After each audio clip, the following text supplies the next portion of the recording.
Class 6 এর নিযোগরি 1.2 page 6 6 নম্বর পেজের যে অঙ্কগুলো রয়েছে সেটা আমরা করে নেব। দেখো লিখেছি 1 নম্বর অঙ্কতে 20টি যৌগিক সংখ্যা লেখো, 5টি মৌলিক সংখ্যা লেখো এবং 15টি জোড় সংখ্যা বা যুগ্ম সংখ্যা লেখো। তাহলে আমরা প্রথমে যৌগিক সংখ্যা কাকে বলে সেটা জানবো। দেখো আমরা যদি 2 লিখি তাহলে 2 কে কি কি দিয়ে ভাগ যায় দেখো। 2 কে 1 দিয়ে লিখব, 2 কে 2, তাহলে 2 কে আর কি দিয়ে ভাগ যায়, 2 কে 2 দিয়ে, 2 কে 2। আবার 2 কে যদি আমরা 3 দিয়ে দিই তাহলে 3 দিয়ে কিন্তু ভাগ সম্ভব না, কারণ 2 থেকে 3 অনেক বড়। তাহলে এই ক্ষেত্রে কি দেখা যাচ্ছে, 2 কে দুবারই মাত্র ভাগ গেল। তাহলে যে সংখ্যাকে দুবার ভাগ যায় সেই সংখ্যাকে কিন্তু যৌগিক সংখ্যা বলা যায় না। যে সংখ্যাকে আমরা দুবারের বেশি ভাগ দিতে পারবো তাকেই যৌগিক সংখ্যা বলবো। যেমন ধরো 4, 4 কে কয় দিয়ে ভাগ যায়, 1 দিয়ে, 4 একে 4 একটা হলো। আবার 4 কে দেখো 2 দিয়ে, 2 দুগুণে 4 মিলল।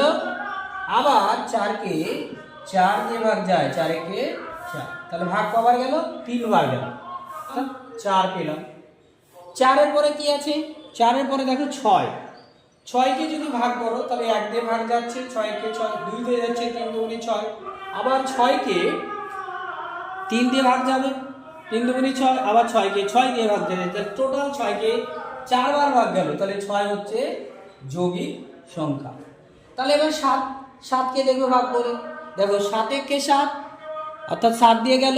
আবার 1 দিয়ে 7 একে 7, 7 কে দুবার বেশি ভাগ যায়, তাহলে 7 কিন্তু যৌগিক সংখ্যা নয়। এবার 8 দেখবো, 8 কে 1 দিয়ে ভাগ যায়, 2 দিয়ে যায়, 2 দুগুণে 4, 4 দুগুণে 8, তাহলে 2 এর ঘর নামতে বলে 4 আর 2 গুণিতক হচ্ছে, তাহলে 8 কে কিন্তু 2 দিয়ে ভাগ যাচ্ছে, 4 দিয়ে ভাগ যাচ্ছে, আবার 8 দিয়ে ভাগ যাচ্ছে, আবার 1 দিয়ে যাচ্ছে, তাহলে 8টা হচ্ছে আমাদের যৌগিক সংখ্যা।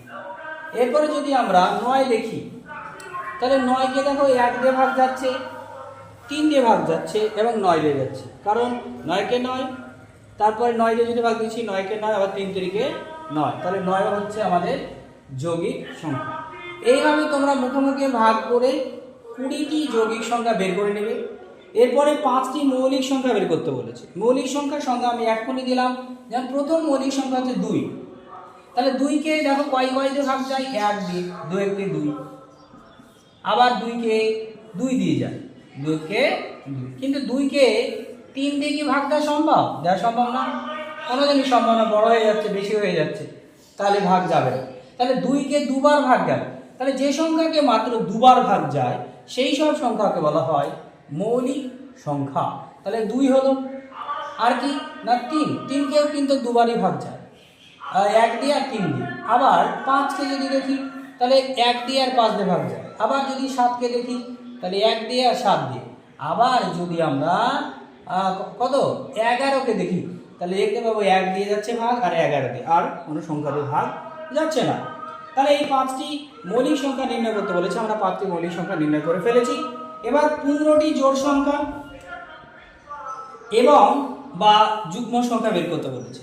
তাহলে আমরা প্রথমে জানবো যে যুগ্ম সংখ্যা কি বা জোড় সংখ্যা কি। দেখো 1 থাকলে হচ্ছে অযুগ্ম সংখ্যা, মানে একটা সংখ্যা মানে অযুগ্ম বা বিজোড় সংখ্যা, অযুগ্ম বা বিজোড় সংখ্যা, অযুগ্ম বা বিজোড়। কিন্তু যখন 1-এর সঙ্গে আরো 1 জুড়ে দেবো, দিয়ে এটাকে 2 করে দিব, তাহলে 2 মানেই হয়ে গেল জোড়া সংখ্যা বা কি বলবো সেটাকে যুগ্ম সংখ্যা। তাহলে 2 যখন বলবো, 2 কে কি বলবো, যুগ্ম বা জোড় সংখ্যা, যুগ্ম বা জোড় সংখ্যা। যেমন 3, দেখো 2 এর সঙ্গে আরো 1 জুড়ে গেল, তাহলে বিজোড় হয়ে গেল। বিজোড় মানে কি, অযুগ্ম বা বিজোড় সংখ্যা। তাহলে এইরকম কটা সংখ্যা বের করতে বলেছে, জোড় সংখ্যা, এরকম জোড় সংখ্যা বের করতে বলেছে 15টা। তাহলে 2 একটা হচ্ছে জোড় সংখ্যা, 4 একটা জোড় সংখ্যা, 6 একটা জোড় সংখ্যা, 8 একটা জোড় সংখ্যা, 10 একটা জোড় সংখ্যা, 12 একটা জোড় সংখ্যা, 14 একটা জোড় সংখ্যা, তারপরে 16 একটা জোড় সংখ্যা, তারপরে 18 একটা জোড় সংখ্যা, তারপরে 20 একটা জোড় সংখ্যা। তাহলে এইভাবে আমরা কতটা, 15টা বের করবো। হ্যাঁ, জোড় মানে 2 2 করে জুড়ে যাবে, তাহলে 2 এর সঙ্গে 2 জুড়ে 4 হয়েছে, 4 এর সঙ্গে 2 জুড়ে 6 হয়েছে, এরকম। কিন্তু এক কখনো জুড়বে না কারোর সঙ্গে। তাহলে দুই বা আমি দুইয়ের সঙ্গে আর একটা জোড়া সংখ্যা জুড়ে দিতে পারি, যেমন 4 আর 2 কত 6, তাহলে 6 আর 2 কত 8, তাহলে 8 আর 2 কত 10, এইরকম আমরা জুড়তে পারি। যেমন 4 আর 6 কত হয় 10, যেমন 8 আর 6 কত হয় 14, এই দেখো 14 লেখা আছে। তাহলে জোড় সংখ্যাকে জোড় সংখ্যা দিয়ে যোগ করলে সবসময় কি পাই আমরা, যুগ্ম সংখ্যা বা জোড় সংখ্যায় পাই। আশা করি তোমরা এই অঙ্কগুলো বুঝতে পেরেছো। ততক্ষণের জন্য থ্যাংক ইউ।